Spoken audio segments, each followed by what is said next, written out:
Thank you, Acting Speaker. And I rise also, with, as did many of my colleagues, to speak on the Gender Equity Bill 2019. And firstly, I'd like to thank the Minister at the table for her tireless advocacy for women's rights and equality. This bill is another important step in bringing our state towards real equality for women and men. And I say men because if we have inequality for women, we obviously have inequality for men on the other side.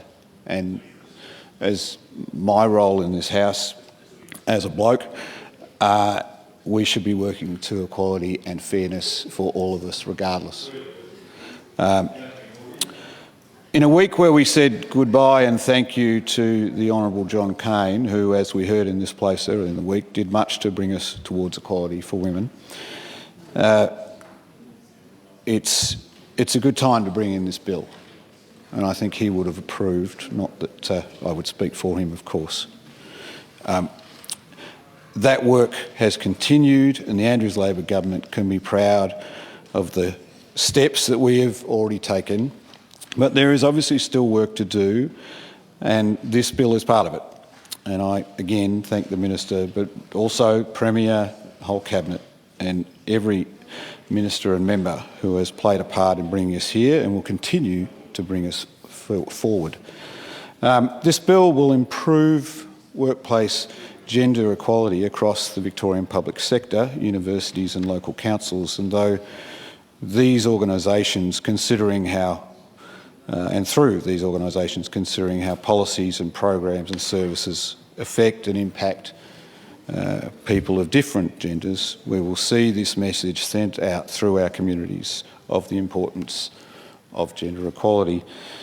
It still surprises me that the gender pay gap in our country is around 14%. You know, you would have thought in this day and age that we would be closer than that.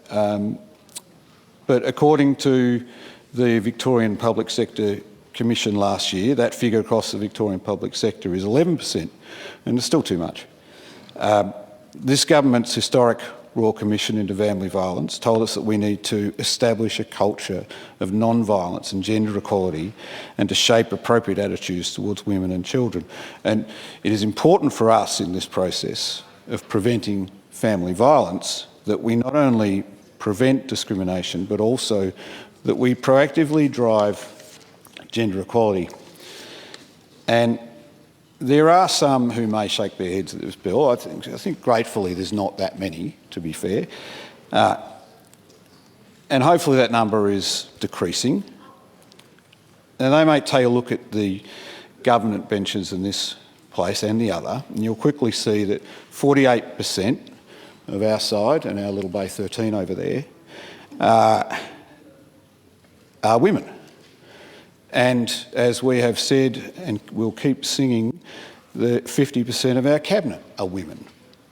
And this is because we as a party have openly, proactively driven gender equality within our ranks.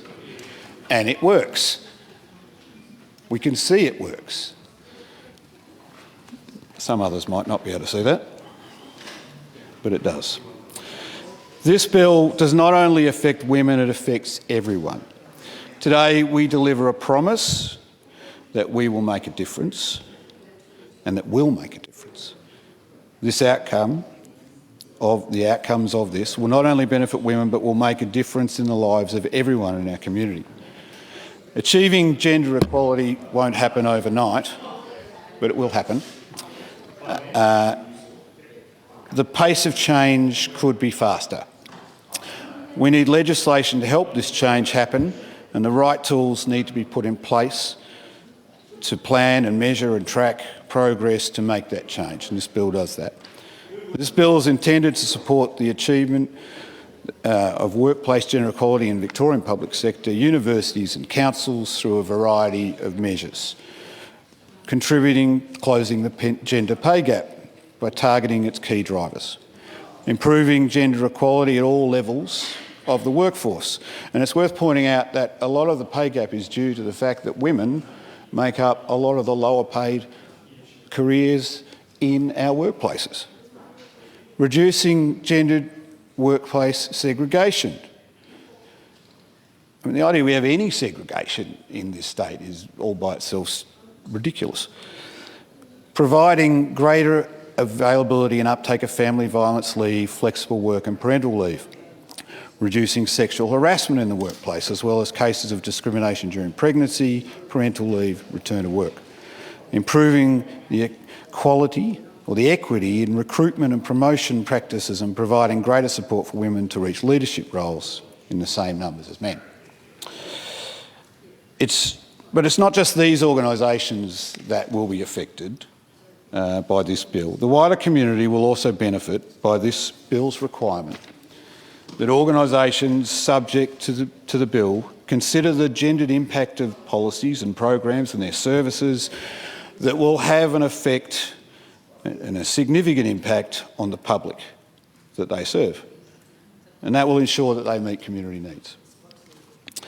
Now, as the House is well aware, between 2002 and 2010, the people of my district of Mount Waverley, including myself in 2010, were very well represented by the Honourable Maxine Moran, who was Minister for Women's Affairs from 2007 to 2010.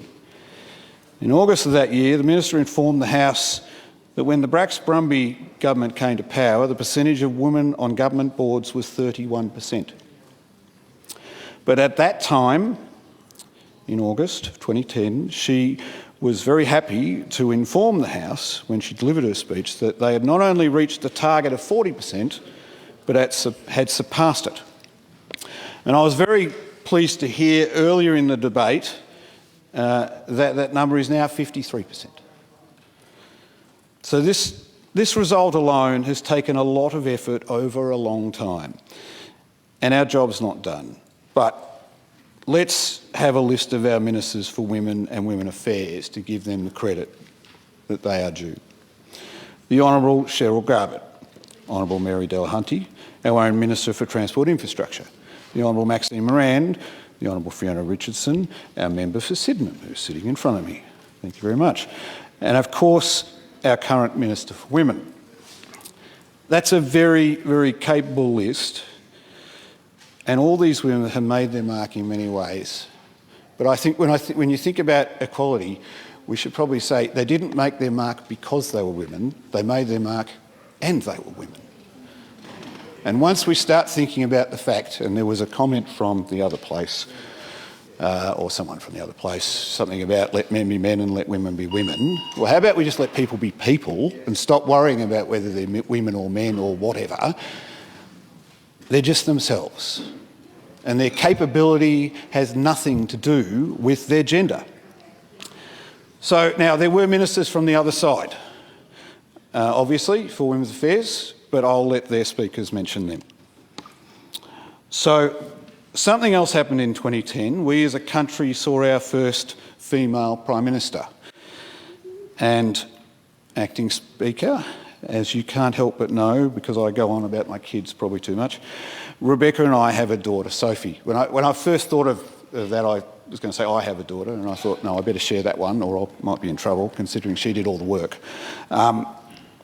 Sophie was born on International Women's Day in 2010, and she was 3 years old, and I was at home later that year when Julia Gillard became our Prime Minister. And I can still remember we were both standing in front of the TV, and obviously the news had hit. And I don't know why, but I'm glad I did. I basically knelt down next to little Soph, and she won't remember it except that I kept reminding her. And I said, Soph, you see that woman on the TV? You can do whatever you want to do in this country. There is nothing that you can't do in your career, in your choices. It's not to do with you being a girl.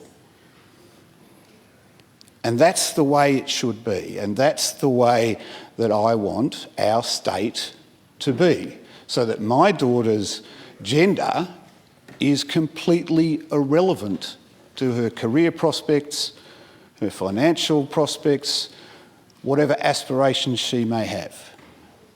Irrelevant. That's why we need equality. I commend the bill to the House.